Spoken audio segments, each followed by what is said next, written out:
Hai, kamu para penikmat podcast. Pengen bikin podcastmu lebih hidup? First Story punya jawabannya. Dengan berbagai tools canggih seperti F-Link, halaman web gratis buat podcastmu, dan banyak lagi yang bikin podcastmu makin wow. Plus, First Story Ads bisa kasih kamu cuan dari setiap place di podcastmu.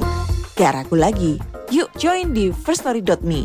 Sekali lagi, klik di firststory.me dan jadi bagian dari revolusi podcast di Indonesia.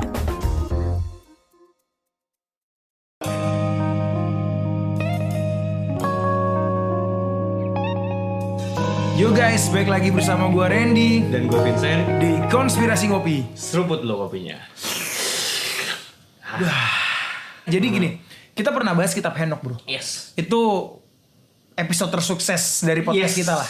Tidak dipungkiri. Tidak dipungkiri. Pertama kali kita comeback, kita rilis episode kitab Henok. Yes. Itu yang membuat kita bisa bertahan sampai sekarang.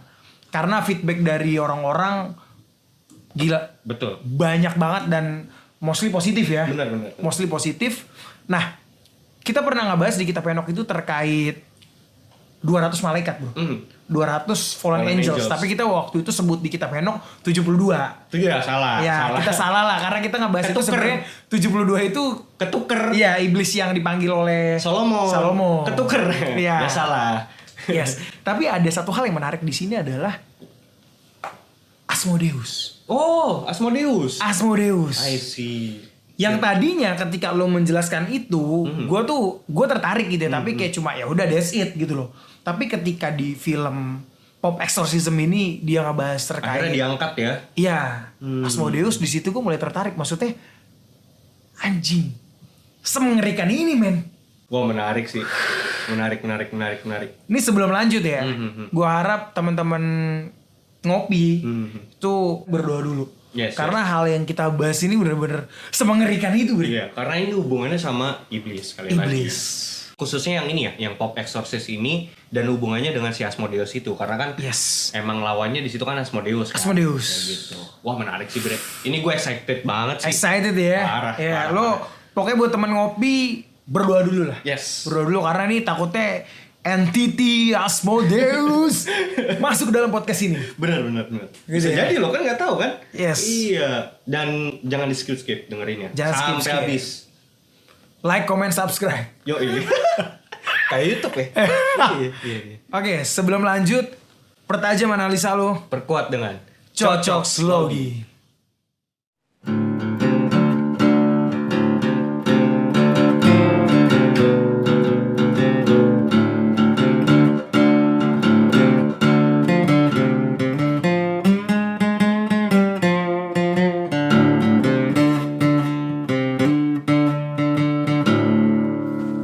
Di sini gue mau fokus ke iblis, Asmodeus bre. I see. Nah, Asmodeus tuh sebenarnya siapa sih men? Setahu gue kalau di ini ya, di Book Testament of Solomon, Asmodeus ini salah satu king. Jadi kan ranknya itu kan yang paling tinggi itu kan ruler kan. Ruler itu kan ada 4 tuh di hell itu sendiri ya. Yang setahu gue tuh kayak Satan, Lucifer, Leviathan sama Belial gitu. Nah, di bawahnya ruler itu ada king. Nah, Asmodeus ini termasuk king gitu. Oke. Nah, ini kita mau bahas asal-usul Asmodeus ya. Jadi Asmodeus atau Asmodai itu berasal dari bahasa Avestan. Avestan tuh bahasa Iran kuno, bre. Itu Aesma dan Deiva. Aesma itu artinya wrath atau kemarahan. Deiva memiliki arti setan atau iblis. Berarti Asmodeus ini diartikan sebagai iblis yang penuh dengan kemarahan. Marah-marah mulu. Marah-marah mulu. Ngomel-ngomel mulu. Seperti siapa? Anggota dewan. Dewan Los Santos. Dewan Los Santos. Cocok loh. Cocok ya? Dewan ini kan Dewan. Gitu ya? Dewan. Cocok ya? Cocok. Nah, Cocok. Asmodeus dikenal sebagai iblis kemarahan dalam kepercayaan Zoroastrianisme. Tapi anehnya namanya itu nggak pernah tercatat dalam literatur kitab tersebut. Gitu. Nah, nama Asmodeus terdapat dalam kitab Tobit dan kitab Talmud dengan sebutan Asmedai. Asmedai, iya. Atau disebut lagi sebagai pangeran iblis dalam kitab Talmud ya. Tapi dalam kitab Tobit itu disebutnya sebagai raja iblis. Oh, yang satu bilang prince, yang satu dia dibilang king gitu. Dibilang king. Banyak versi. Ya. Okay. Oke. Asal-usul Asmodeus. Nah, dalam beberapa literatur dikenal sebagai The Fallen Angels. Nah, yang tadi lo sebut nih, Asmodeus nih punya kuasa dalam neraka. Ranknya dia tuh king, Bre. Ya, benar. Ranknya dia bukan mythic ya, tapi king. Oke. Dan dalam kitab Talmud, kitab Yahudi, Asmodeus disebut sebagai putra Adam dan nama ratu dari segala iblis. Ya. Cerita lain menyebutkan Asmodeus lahir dari hubungan incest nama dengan kakaknya Tubal-Cain. Tubal-Cain siapa sih, men? Tubal-Cain itu pandai besi pertama dalam Alkitab. Benar. Jadi kemungkinan nih Bre, kan kita tahu tuh kan di zamannya ini kan sebenarnya Tubal-Cain ini generasi sebelumnya ini ya, sebelumnya Nuh ya. Yes. Nah, sebelum banjir bandang itu kan emang kejadian kitab Henok kan, Iya. karena Fallen Angels itu turun kan. Benar. Nah, kemungkinan ya, ini kemungkinan gue ya, konspirasi dan cocok loginya gue, Tubal-Cain ini orang yang pertama kali diajarin tentang pandai besi. Oke. Sama Fallen Angels itu. Sama gitu. Fallen Angels ya. Karena Tubal-Cain ini kan anaknya si Lamek. Anaknya Lamek, yes. Anaknya Lamek gitu. Kemungkinan. Nah, buat teman-teman yang mau tahu siapa Tubal-Cain itu kalau dalam Alkitab sendiri, kalian bisa baca di Kejadian 4 ayat 22. Nah, ada namanya di situ. Ada namanya di situ. Dan itu clear dijelaskan sebagai pandai besi. Pandai besi. Pertama. Pandai besi pertama yang tercatat dalam Alkitab. Yes. Nah, kita lanjut ya.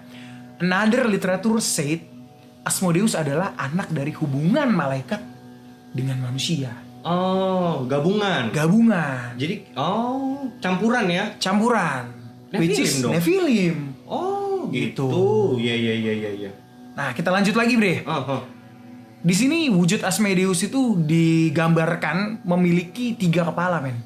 Kepala 1 itu banteng, kepala 2 yang berada di tengah-tengah itu kepala manusia, dan kepala 3 itu adalah domba jantan. Oh, jadi figurnya kalau di dunia roh tuh seperti itu gitu. Yes. Kalau misalnya orang punya penglihatan, melihatnya seperti itu gitu. Melihatnya seperti itu. Oke, I see. Nah, dari ketiga kepalanya ini dia dapat menyemburkan api, bro. Dewa kemarahan lah ya berarti ya, Iya, Wrath iya, ya. iya. Nah, dia juga memiliki ekor ular. Dan dia dikenal sebagai sosok yang mengendarai naga. Iya. Emang banyak painting ya. Jadi kalau kalian search itu paintingnya tentang Asmodeus ini kebanyakan dia mengendarai naga gitu. Mengendarai naga ya. Somehow entah kenapa gitu. Ya, dan ada pula sih memang another paint itu yang menggambarkan bahwa dia menaiki seekor singa yang berbentuk kayak serigala gitu ya. Tapi singa tapi yang mirip-mirip kayak serigala lah. Chimera mungkin ya. Chimera ya namanya. Chimera. Nah, dia seperti itu juga, dan wujud dari Asmodeus sendiri itu dikabarkan dalam buku Dictionary Infernal. Itu tulisannya Jacques Collin de Plancy. Nah, itu seorang penulis dari Prancis ya. Iya. Dan penggambaran ini disetujui oleh Uskup Agung Paris. Oh. Nah, tugas iblis Asmodeus itu menghasut manusia untuk mengikuti hawa nafsunya. Ya, dia terkenal sebagai iblis yang menawarkan hawa nafsu gitu. Hawa nafsu. Iya. Nah, dia juga menyukai free sex. Bentar deh, cocok bre sama filmnya. Filmnya itu kan dia mancing scenes Iya, bener. Dari pastor-pastor itu kan. Pastor-pastor itu. Oh, iya. Bahkan ada satu pastor tuh yang memang asalnya dari Spain ya, dari Spanyol itu, yang dia pernah bersetubuh lokal gitu. Dia pernah bersetubuh dengan seseorang gitu kan. Nah, itu si Asmodeus tuh ngasih penggambaran itu terus, men. Dikasih penglihatan itu Dikasih gitu. penglihatan Jadi dia itu terus. Nyesel gitu bawaannya gitu. Iya. Dan dia dijatuhkan melalui dosa-dosanya tuh. Oh, Gitu I kan. see. Nah, Asmodeus sendiri tuh dalam Kristen dikabarkan memiliki level kekuatan itu satu tingkat di bawah Lucifer. Ya benar dong. Lucifer itu ruler, ya kan? Ya, dia di bawah. Dia king. Jadi jatuhnya tuh atasan langsungnya tuh dia Lucifer udah. Jadi Lucifer. kalau report langsung ke Lucifer. Langsung. Gitu. Iya. Sama dengan para anggota dewan reportnya ke kepala partai. Kepala partai. Kepala partai. Langsung report tuh. Partai Geng Hijau. Geng hijau. Di Los Santos. Kan iya dong. Iya. Geng terngeri tuh ya. Iya, partai Geng Hijau. Ada juga Geng Merah, Bre. Ada geng merah? Ada. Oh, ada. Yang lambangnya Di Los Santos ada. di Los Santos ada. Ada juga. Ada, men. Lengkap Los Santos. Oh, ada. Lengkap, bro, Los Santos. Jangan bawa jok situ, kita bisa ke pinggir jurang, bro. Gue tarik lagi kan. Tarik ya. Iya. Lanjut ya. Nah, Asmodeus ini ada juga bro dalam cerita pembangunan kuil Salomo. Oh ada. Iya ada. Nah ini pernah kita bahas juga ya dalam Legacy of Solomon. Benar. Iya. Kita bahasin di situ, cuman kita waktu itu nggak nyeritain gimana Detailnya. Detail gimana si Solomon itu manggil Asmodeus ini, karena waktu itu kan panjang lah gitu. Oke. Nah ini karena memang warga noise, warga Spotify, warga TikTok doyan dongeng seperti dongeng Alex Bizer. Kita juga ceritain dongeng nih ya, boleh? Boleh. Oke. Kita ceritain dongeng Asmodeus membangun kuil Salomo. Tapi ini bukan kedongeng sih, tapi sebutannya apa sih? Mitologi? Bukan. Jadi ini salah satu kitab yang ditulis sama si Salomo juga. Kan dia kan nulis mengkhotbah kan. Pengkhotbah, Amsal ya kan. Nah sebenarnya ada kitab lain yang ditulis. Perjanjian Salomo, Testament of Solomon, cuman nggak dimasukin ke dalam kanon. Ya karena isinya begini. Iya, isinya terlalu berbahaya ya. Iyalah. Terlalu danger. Ya lu bayangin coba lo bocil baca begini, bre. Waduh. Iya kan? Bisa kerasukan Beelzebub. Iya kan, makanya. Iya. Oke, lanjut pembangunan kuil Salomo. Nah, konon katanya Raja Salomo nih memaksa Asmodeus, bro. Dipaksa untuk membantu Salomo dalam membangun kuil itu. Ya kan lu bilang waktu itu di episode yang di Solomon itu lu bilang ini kerja paksa. Emang gak digaji. Iya, seperti VOC. Iya kan. Emang literally bre. Ya. Emang gak digaji kok. Iya. Dipaksa. Nah itu terjadi saat tahun keempat pemerintahan Salomo. Itu terjadi ya. Nah dalam pembangunan kuil Salomo ini, tapi ada beberapa versi ya, karena banyak para sarjana Ibrani itu mengakui sebenarnya kuil Salomo tuh dibangun oleh manusia gitu kan, tapi dibangunnya tuh oleh lebih dari 150.000 orang Yahudi. Karena emang gede banget bre, tempel itu gede banget. Gede banget ya. Gede banget. Nah tapi dalam buku Testament of Solomon dikatakan bahwa kuil itu kalau hanya dibangun oleh tenaga manusia, kayak impossible. Ya. Masuk mustahil. Karena gue tuh buka di Google gitu bre, gambar temboknya doang ya bre, yang hancur ya. Ini gue ngomong yang hancur ya, itu anjing gede banget pak. Jadi kayak itu pun yang kalau di foto, di dalam foto tuh itu orang tuh harus mundur banget jauh supaya bisa ketangkap semua. Dan itu orang kecil banget itu. Dan itu tuh masih kependem tanah, masih ada lagi di bawahnya. Anjir. Itu gede banget pak, asli gede banget. Jadi itu yang hancur aja begitu gitu, gimana yang waktu itu belum hancur kan, sekarang kan bait Allah itu kan katanya hancur kan, kuil Salomo itu kan. Nah itu yang hancur aja begitu gitu loh, maksud gue pasti aslinya tuh gede banget gitu. Iya gini sih, maksudnya untuk teman ngopi mungkin bisa ngebayangin ya seberapa besar bangunan itu dibangun oleh lebih 150.000 orang. 150.000 men. Ya. Lu bayangin 150.000 orang mengerjakan bait Allah kuil Salomo itu bertahun-tahun juga kan pengerjaannya kan. Nah itu ketika dikerjain dengan segitu banyak orang, ya let's say tanpa bantuan jin-jin lah, tanpa bantuan iblis atau apa ya. Lu kebayang gak sih segede apa? Gede. Se-advance apa? Gue yakin gak ada satu bangunan pun di dunia ini yang setara dengan kuil itu. Karena kenapa? Ini kan tempat bernaungnya roh Allah itu sendiri bro. Ketika itu ya, karena kan emang diperintahkan kan sama Tuhan kan. Nah Salomo ini emang dikasih mandate nih buat ngebangun bangunan itu. Ya wajar kalau gede gitu. Dan megah itu. Sebesar itu, dan roh Allah bernaung dalam tempat itu. Ya, even bre. Jadi ada beberapa literatur juga gue baca tuh emang lapisan dinding itu emas bre. Wow. Ya kan karena apa tuh kemasyurannya Salomo tuh kan sampai ke Mesir, sampai ke China bahkan. Orang tuh pengen datang ke sono, pengen lihat kemasyurannya. Everyone knows Salomo. Iya. Dan everyone tuh kayak admire ya. Karena dia terkenal raja yang paling bijaksana di seluruh dunia. Dan paling masyur. Bahkan kemasyuran tuh melebihi Daud, dan tidak akan ada lagi raja yang setara dengan dia. Setuju, betul. Itu di state di dalam Alkitab sendiri. Dan ini mungkin nanti akan ada kaitannya dengan Advanced Civilization ya. Oh iya, jelas. Yang berarti di saat zaman Salomo itu advance banget. Advance banget. Bener. Masuk akal. Gitu. Nah, kita lanjut ya. Dalam pembangunan kuil Salomo ini dipercaya dalam Testament of Solomon, Salomo itu manggil Asmodeus, bro. Dia manggil itu menggunakan cincin. Nah, cincinnya ini tuh dikabarkan dia dapat dari malaikat ya, Mikael. Nah dalam cincinnya itu tuh ada ukiran, gue lupa dalam bahasa Ibrani tuh ukirannya apa, tapi kalau dalam bahasa Inggrisnya itu artinya This too shall pass. Semua ada waktunya. Semua ada waktunya. Semua ada Oh waktunya. itu ini quotes-nya Doi banget itu. Quotes-nya Doi. Itu di pengkhotbah ada itu. Yes. Semua ada waktunya gitu. Keren itu kata-kata yang emang hidup tuh cari apa sih gitu loh. Maksudnya semua tuh ada waktunya. Ada waktu lu miskin, ada waktu lu kaya, ada lu apalagi menderita, bahagia, semua tuh ada waktunya kali. Jadi nyantai aja hidup, nggak usah Asli. nggak usah ngejar apa gitu. Ya benar nggak? Bener. Pada akhirnya kan pengkhotbah kan isinya itu kan, tentang itu kan, bahwa Yes. dimana hidup tuh nggak perlu ngapa-ngapain, cuman stay to your role sama ikutin Tuhan aja udah. Bener. Iya kan? Yes. Ya karena di situ Salomo bilang gitu kan, segala sesuatu yang lo kerjakan di bawah matahari Adalah sia-sia. adalah kesia-siaan. Karena at the end lo akan mati. Gitu, lo mau berusaha sehebat apapun, lo mau memiliki kebijaksanaan seperti apapun, ketika lo jauh dari Tuhan, lo mengalami kematian. Yes. There is no hope. Ya. Gitu loh. Ketika lo berada dalam luar zonanya Tuhan gitu ya, there is no hope lah gitu. Nah, di cincin itu ada quotes itu tuh, this too shall pass, yang which is itu quotesnya Salomo, dan banyak selebriti yang terkenal menggunakan quotes itu ya. Dan gue percaya quotes ini tuh powerful banget karena gue punya kesaksian sedikit ya.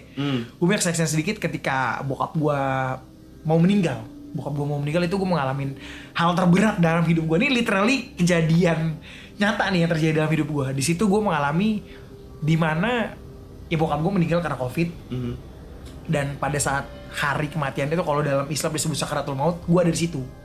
Gue dari situ dimana bokap gue tuh every 5 seconds tuh ngejerit kesakitan dalam rumah sakit. Dan gue di situ ngerasain anjing, ini hari terberat lagi dalam hidup gue. Bener-bener hari terberat. Bahkan gue nelpon nyokap gue minta ikhlasin bokap gue, dan di situ yang nguatin gue kata-kata itu bro. This too shall pass. Gue selalu bilang dalam pikiran gue, Wow. anjing ini berat banget tapi ini akan lewat. Iya. Gitu loh, ini akan berlalu, udah. Wow. Gitu loh, dan itu bener-bener nguatin gue. Gitu, this too shall pass. This word is too powerful, man. Too powerful. Gila. Keren. Lanjut ya. Luar biasa. Nah, ini cincin itu kan konon katanya didapat dari malaikat Mikael. Nah, tapi gue belum tahu secara detail nih. Lu mungkin bisa ceritain nggak bro? Itu dia ngedapetinnya gimana tuh si Salomo itu? Jadi kan awalnya tuh gue ceritain dari awal tapi sikat aja ya, karena kalian sebenarnya bisa denger langsung di Lesser Key of Solomon karena itu juga lebih detail ya. Cuman ini buat refreshment aja buat kalian inget. Jadi waktu itu tuh si Solomon tuh kan emang dalam proyek pembangunan ini kan, pembangunan Bait Allah ini gitu kan. Yes. Nah, adalah salah satu bocilnya itu digangguin sama iblis, singkat cerita. Terus si Solomon ini pengen iblis itu tuh supaya datang ke dia gitu. Nah, dia berdoa tuh kepada Tuhan supaya, maksudnya dia tuh kesal segitu loh. Kesal sama iblis itu ya, yang udah mengganggu anak buahnya ya. Gitu loh. Dia minta supaya nasib si iblis itu ada di genggaman tangannya, saking geramnya dia gitu loh, Bre. Mau kayak dikasih something apa gitu loh. Manusiawi sih. Manusiawi kan. Manusiawi. Dan pada akhirnya dia minta. Yang which is sebenarnya Tuhan juga nggak melarang atau gimana, tapi maksudnya karena memang Solomon ini seterberkati itu, Nabi Sulaiman ini, maka diberikanlah cincin ini lewat Mikael gitu, cincin ini. Iya, dia mendapatkan cincin itu kan. Nah, dia berarti mendapatkan cincin itu dari Tuhan yang diturunkan melalui malaikat Michael ya kan. Nah, itu benar. Karena pada saat pengerjaan kuil Salomo-nya tadi, kuil Bait Allahnya itu, dia digangguin oleh iblis. Benar. Ya kan, digangguin oleh iblis, akhirnya dikasihlah senjata yang super powerful oleh Tuhan. Benar. Yang berupa cincin yang dia bisa control iblis itu. Kayak kalau di Digimon tuh Digivice. Wih, iya dong. Iya, Digivice. Digivice kan? Digivice ya. Buat kontrol iblis kan? Benar. Gitu. Nah, cincin inilah yang digunakan oleh Solomon untuk kontrol si Asmodeus. Jadi Asmodeus itu kayak terbelenggu lah, kayak terantai gitu, dan dia akhirnya disuruh Solomon untuk membantu dia dalam pengerjaannya gitu kan. Kerja lo gitu kan. Nah, setelah disuruh akhirnya si Asmodeus ini ngebantu dalam pembangunan itu. Terpaksa. Dan bahkan Asmodeus itu disuruh oleh Solomon untuk mencari batu syamir. Even waktu pertama kali muncul aja marah-marah dia, Bre. Marah-marah. Dia penuh kemarahan gitu kan. Lu siapa sih lu manggil-manggil gue kan? Ya karena Salomonnya banyak nanya juga. Iya, gitu kan. Bawel banget lu, anak manusia bacot banget gitu kan ya. Yes. Marah-marah. Kayak Regen ya. Anjay. Iya dong. Oh berarti Nigen dikuasain oleh Asmodeus ya? Bisa jadi. Bisa jadi. Iya. Tobat. Enggak, itu cuma gimmick lah mungkin Dorigen ya. Iya, Atau iya. memang benar. Lanjut ya. Iya, iya. Jadi Solomon menggunakan jasa Asmodeus lah. Dia minta tolong, Asmodeus lu cari itu batu syamir. Batu syamir tuh batu yang pernah digunakan Musa, yang konon katanya bisa memotong apa aja bro. Apa aja lah. Lu bener-bener sekuat itu batunya. Oke. Gitu. Kayak buat pisau gitu kali ya? Ya semacam itulah. Dan memang too powerful this kind of stone gitu loh, karena dia bisa motong apa aja gitu. Bahkan motong anggaran rakyat juga bisa bro. Anjing, gua nggak expect lu lari ke situ sih anjing. Bisa. Kaget, saya kaget. Apa jangan-jangan gubernur di Los Santos Menggunakan batu memiliki itu. itu Iya. untuk memotong anggaran pembangunan jalan? Bisa jadi. Jadi bolong-bolong jalannya. Bolong-bolong jalannya. Sampai ada orang yang lari ke Australia. Tobat. Bangsat tuh. Aduh. Oke, lanjut ya. Singkat kata, selesailah pembangunan itu, bro. Nah, setelah selesai, Solomon ini mulai timbul kesombongan. Dia ngomong ke Asmodeus, dia bilang gini, Asmodeus, lo katanya raja neraka, lo katanya iblis yang super agung, super megah. Tunjukin dong kuasa lo. Gitu. Masa lu segitu doang? Masa lu segitu doang, gue suruh mau. Iya. Itu kan Solomon ngomong ya dengan sombongnya gitu kan. Iya. Asmodeus ngomong gini, wahai Solomon, berikanlah aku cincinmu dan lepaskanlah aku dari belenggu ini. Dan aku akan menunjukkan ke kamu seberapa megahnya aku. Seberapa luar biasanya aku. Gitu. Nah, akhirnya Solomon ini dilepasin si Asmodeus, dikasih cincinnya. Kok mau? Ya itulah Solomon, karena dia merasa penuh bijaksana, akhirnya dia ngasih. Ya udahlah, coba gua kasih lah. Penuh kesombongan bro, gitu ya. dengan masa sih gitu. Masa sih? Kayak ngentengin gitu ya. Dikasih gitu kan. Paling juga gua kasih tetep aja lu nunduk sama gua. Ya, kan gua raja bos. Iya, gitu. iya. Ya itulah kesombongan ya. Sombongan ya. Emang susah kalau orang lahir dari privilege tuh gitu bre emang. Iya dong. Benar. Privilege dari bapaknya kan? Apalagi lo memiliki privilege, bapak lo anggota polisi. Anjing, konstan. Los Santos. Iya kan? Iya. Lo punya privilege tuh, megah lo jadinya. Iya. Gitu kan? Yang dimana bapaknya earn it. Iya dong. Yes. Earn it. Dan dia emang dari lahir udah Emang jadi- ya anak Daud bro. Anak Daud. Udah pasti dia. Iya. Daud adalah orang yang paling disayang oleh Tuhan. Iya. Meskipun banyak orang dari TikTok bilang, dari mana kamu tahu Daud paling disayang oleh Tuhan? Tuhan itu sayang oleh semua manusia. Padahal dia nggak tahu kita apa ya, isi Baca ayatnya. Iya, Ada loh. Ada. Even sampai Tuhan tuh melakukan perjanjian loh. Sumpah dalam nama Tuhan itu sendiri untuk mengaruniakan kerajaannya yang ada di surga itu representasinya ke Daud. Dan keturunannya. Benar. Makanya kenapa lambang Israel itu bintang Daud. Yes. Makanya baca Alkitab. Katanya gitu nggak baca Alkitab. Iya, katanya kita yang nggak baca ya kan. Katanya kita baca komik Shinchan bro. Ya udah, biarin aja. Oke, biarin oke. ya bre orang-orang kayak gitu mah. Oke lanjut ya. Setelah dikasih, Asmodeus langsung berubah jadi super gede bro. Baca komik Shinchan anjing. Bangsat ya. Ya kan? Lanjut. Asmodeus berubah jadi gede. Oh gitu. Berubah jadi gede. Akhirnya dia berubah jadi buri-buri Zaimon.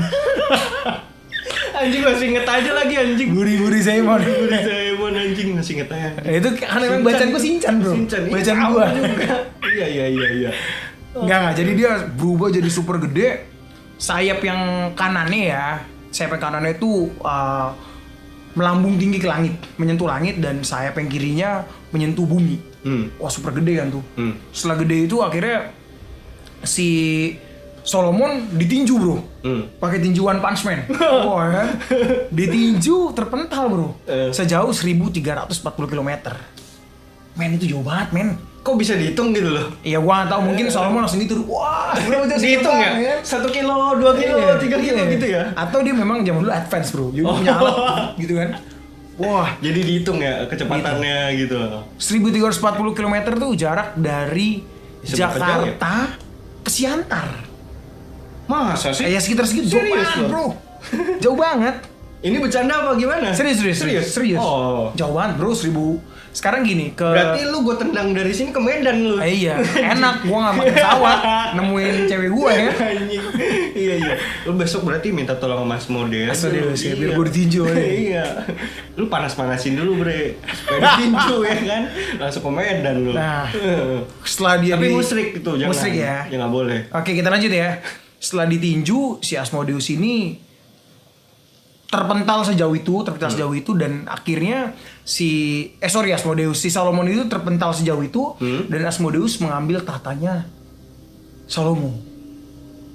Diambil tatanya, dia berkuasa sebagai raja, dia akhirnya menyamar lah menjadi Salomo, dia bahkan bersetubuh dengan ibunya Bathsheba. Dan dia melakukan percabulan lah segala macam sampai akhirnya si Solomon ini berkelana lah sejauh 2-3 tahun ya berkelana, akhirnya dia bisa balik lagi ke Israel, diambil tatanya lagi oleh Salomo. Isi. Lanjut setelah itu akhirnya King Solomon itu berhasil menaklukkan Asmodeus. Nah, dari literasi ini bre, anjing kuat banget Asmodeus. Parah, kuat banget. Bro. Kuat banget. Even ya di dalam Testament of Solomonnya sendiri nama Asmodeus itu sendiri secara spesifik disebutkan 6 kali. 6 kali. Dan iblis-iblis lain tuh nggak nyampe segitu. Gitu. Jangan 666 gitu ya? Cocok logi. Ya. Coba untuk teman ngopi ya, dicocok login lah. Iya. Kali itu biar jadi gitu loh. Harus jadi gitu kan. Nah, ini ada lagi. Ini ada kasus kesurupan terbesar di dalam lingkungan gereja, bro. Oh, ini urusannya eksorsisme juga nih. Exorcism. Ini di tahun 1633. Nah, ini konon katanya di Biara Ursulines di Loudun, Prancis. Terjadi kerasukan massal. Itu banyak dari biarawati di sana ya. Itu mulai berbahasa roh, bro. Berbahasa roh ya. Berbahasa yang tidak ada orang yang ngerti. Tidak ada orang yang ngerti gitu loh. Mereka kerasukan gitu kan. Nah, dikabarkan pelakunya adalah Pastor Urbain Grandier. Pastor Urbain Grandier. Gua nggak tahu bacanya seperti apa ya. Tapi ini bahasa Prancis dan orang Prancis juga. Dan konon katanya pastor ini tuh kemasukan Asmodeus. Nah, akhirnya dia diadilin dan yang paling menyedihkan adalah dia dibakar, bro. Oke, dibakar ya. Pada akhirnya ya. Iya. I see. Karena dosanya ini. Karena katanya dia memanggil Asmodeus yang ngebuat tuh banyak orang di sana tuh pada kerasukan masalah. Oke, I see. Itu. Iya. Ini sebenarnya rada ini ya kalau dari sudut pandang gue sendiri ya, ini opini gue pribadi ya. Ini lebih kepada kayak mengkambing hitamkan iblis sih. Mengkambing hitamkan iblis ya? Iya dong, maksudnya emang itu pastor kegantengan aja emang. Loh, iya dong, lu jangan nyalain iblis nih para biarawan-biarawati ini. Iya, gitu loh. para biarawati yang sudah meninggal. Yang sudah meninggal. Ya karena gini sih sebenarnya banyak orang zaman sekarang juga bilang, kenapa kamu bacok dia? Iya pak, saya kerasukan iblis. Iya kan? Lo lebih hina dibanding iblis, bangsat. Apa-apa lo salahkan iblis. Itu tuh kayak yang Azazel dan Semyazel tuh yang lagi dirantai itu tuh pada ngomong anjing gua lagi gitu. Iya dong. Iya. Lu lebih bangsat daripada gua kok. Asli. Gua mulu yang dibawa-bawa. Men, lo tahu ya. Lucifer sampai curhat ke Trianomali, bro. Lucifer curhat. Gila, udah kayak kuya-kuya si Lucifer. Curhat. Gile. Katanya kenapa sih aku terus yang salah? Iya. Gitu. Kenapa gua mulu? Anjing, gila. Trianomali, hebat. Lucifer sampai curhat. Gila. Dan ini kalian dengerin ya episode sebelumnya deh, itu gokil banget dah. Dengerin aja. Gitu. Dari literasi ini ya, kita menggambarkan bahwa anjing Asmodeus tuh kuat banget gitu ya. Dan itu pula yang tergambar dalam film Pop Exorcism. I see. Yang gue bisa petik dari film ini bahwa ya itu tadi, maksudnya iblis itu bekerja sekompleks itu dan sehalus itu. Even pastor sekalipun loh bisa jatuh, bisa kepancing. Itu pastor loh. Bagaimana dengan Anda, hey, ya kan? Bagaimana dengan kita dan Anda gitu ya? Iya. Wow. Hati-hati anjir, di zaman sekarang tuh hati-hati banget deh. Sumpah, hati-hati. Be careful. Ya, terutama terhadap Trianomali. Dan apa sih yang harus kita lakukan sebagai anak-anak Tuhan ya? Yeah. Menurut gua ketika iblis saya bekerja, lu harus bekerja lebih keras dibanding iblis. Bukan hanya dalam keduniawian, kedagingan, tapi ingatlah, ini untuk teman-teman Kristen ya. Mungkin kalau untuk yang teman-teman Muslim ini nggak perlu didengar gitu ya, karena ini emang untuk kaum sendiri ya, kaum sendiri. Di situ Yesus pada saat hari kebangkitan dia ngomong, ketika dia terangkat ke surga, ketika dia bangkit, dia kan ketemu dengan murid-muridnya tuh, dia menampakkan diri ke murid-muridnya dan dia menyampaikan suatu pesan yang menurut gua powerful. dan itu merupakan misinya untuk orang-orang percaya Yes. di seluruh dunia. Yes. Di situ dia minta kita sebagai orang percaya bekerja, Bre. Bekerja untuk apa? Sebarkanlah berita keselamatan ini kepada seluruh dunia. Yes. Men, ini bukan berita buruk loh. Ini berita keselamatan. Berita keselamatan, berita sukacita. Sukacita, men. Dan ini diperuntukkan untuk semua bangsa. Semua bangsa, Semua bangsa, semua golongan, semua orang. semua orang, bukan hanya pendeta loh. Semua orang. Semua orang. Konspirasi ngopi. Seruput dulu kopinya.